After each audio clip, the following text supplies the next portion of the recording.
Coucou tout le monde, on se retrouve aujourd'hui pour une nouvelle vidéo concernant la folie des challenges. Et ce n'est pas quelque chose des moindres. Effectivement, sur Instagram, Booktube, les groupes Facebook, etc., tout ce qu'il existe, il y a des challenges livresques, des livresques plus films et séries, etc., etc. Les challenges, donc c'est quelque chose d'incroyable. Moi je sais que j'adore ça, c'est des défis qu'on se lance, ça fait partager avec les autres, c'est toute une communauté qui interagit, on est tous, on est là, on est un peu en compétition, mais c'est dans un bon but, c'est pas pour se rabaisser, c'est justement, c'est que de la bonne ambiance et se pousser à lire plus. Après il ne faut pas se forcer. Et ça, c'est très important. Enfin moi je trouve c'est important de ne pas se forcer parce que sinon ça va créer des pannes de lecture et c'est pas le but.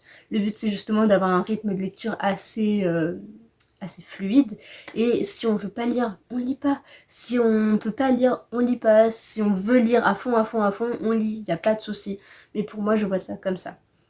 Donc du coup, donc sur ces plateformes que je vous ai citées, il y a des challenges. J'ai dû créer un carnet spécial challenge car je n'avais pas la place dans mon bullet journal de mettre tous les challenges que je fais à l'année. Et puis aussi parce que je me perds, parce que des fois il y en a qui se déroulent un peu en même temps sur 2 mois, etc. Du coup j'ai créé une partie challenge et j'ai aussi créé une partie du coup, parce que je pense que je vais avoir la place, lecture commune. Comme ça me permet de recenser tous ces gros événements en quelque sorte. Donc commençons par les challenges, puisque c'est le but de la vidéo. Donc cette année j'ai commencé par le 12 mois 12 personnes. Donc vous avez déjà vu une vidéo au tout début, c'était en janvier que j'avais posté, où en fait chaque mois il y a une personne qui m'a donné un roman à lire. Pour le moment sur les 12 je n'en ai lu qu'un, alors que là à l'heure actuelle je devrais être à 4. C'est parce qu'avec Mélanie nous devions lire 17 lunes en février, et du coup vu qu'on ne l'a pas lu ça m'a un peu chamboulé, je vais pas vous mentir, ça a un peu chamboulé toutes mes lectures, et du coup bon bah c'est pas bien grave. Je sais que là du coup j'ai environ 3 lectures de retard, si on peut dire ça comme ça, mais je les rattraperai cet été quand j'aurai tout le temps possible. Donc là-dessus il n'y a pas de souci. Ensuite, il y a tous les challenges qui se déroulaient de décembre à février-mars. Donc notamment le Frosty Challenge qui se déroulait jusqu'en février justement. Donc auquel j'ai participé. J'ai plutôt bien assuré. 10 sur 12, c'est plutôt pas mal. 10 romans lus, donc franchement je suis vraiment satisfaite. Je sais pas ce que j'ai pas lu. Ah ouais, c'était deux catégories un peu pas faciles. Ensuite, là j'ai recensé le challenge L'ancêtre de Tapal qui se déroule du 1er janvier au 16 juin. Donc c'est des menus en fait. Le menu 1 c'est Les Oubliés, menu 2 La Folie, et menu 3 Papy Books. Donc en fait à chaque fois il faut mettre des romans qui sont vieux dans notre palle, et vieux comme Hérode. Et à chaque fois justement lire le plus de bouquins qu'on n'aurait peut-être pas pensé sortir. J'aime beaucoup ce principe, j'en ai pas lu beaucoup pour le moment, et puis j'ai aussi un petit peu mis comme je pouvais mes lectures que j'ai lues quoi, mais en soi j'ai pas vraiment lu des ancêtres à titrement parler, mais j'aime beaucoup le concept, et vu que c'est jusqu'à juin, ça me laisse l'occasion de rattraper quelques lectures. Ensuite, challenge qui se déroule du 1er décembre au 28 février, donc qui est terminé. Il s'agit du Cold Winter Challenge que vous avez dû voir passer partout, puisqu'il y avait un groupe Facebook Enluminé, donc la personne qui organisait ça, en a parlé sur Instagram et sur sa chaîne YouTube. Moi j'ai beaucoup aimé ce challenge, malgré tout j'ai pas beaucoup lu, j'ai même pas la moitié des points. Donc j'ai lu 7 livres sur 15, c'est pas trop mal, mais c'était un petit peu compliqué aussi, notamment avec les devoirs, puis la panique des cours, je savais pas trop ce que je voulais faire, etc. Donc c'était une période où j'ai pas pu trop lire. Ensuite, nous arrivons au challenge Romantessi organisé par Nina Quill, donc qui se passe du 15 février au 15 avril, donc qui est actuellement terminé. Pareil, période assez compliquée, je n'ai lu que 3 romans, dont un c'est graphique, donc j'ai pris un roman graphique et non pas un manga pour pas que ça soit trop simple. Donc j'en ai lu que 3 sur 10, c'est assez lamentable.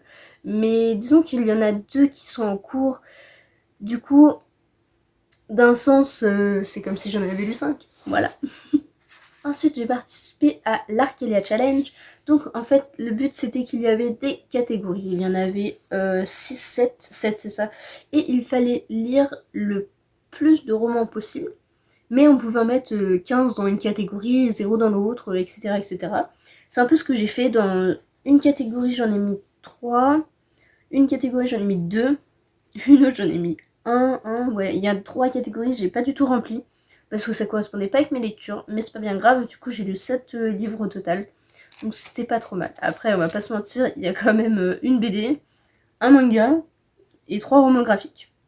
Du coup, est-ce que comptons-nous ça vraiment comme 7 ou pas? Ensuite, un challenge qu'organisaient les Infolivres et Nelov's Books, pardon, qui se déroulait du 1er au 30 avril. Donc leur but c'était de faire découvrir un petit peu leur ville de Toulouse.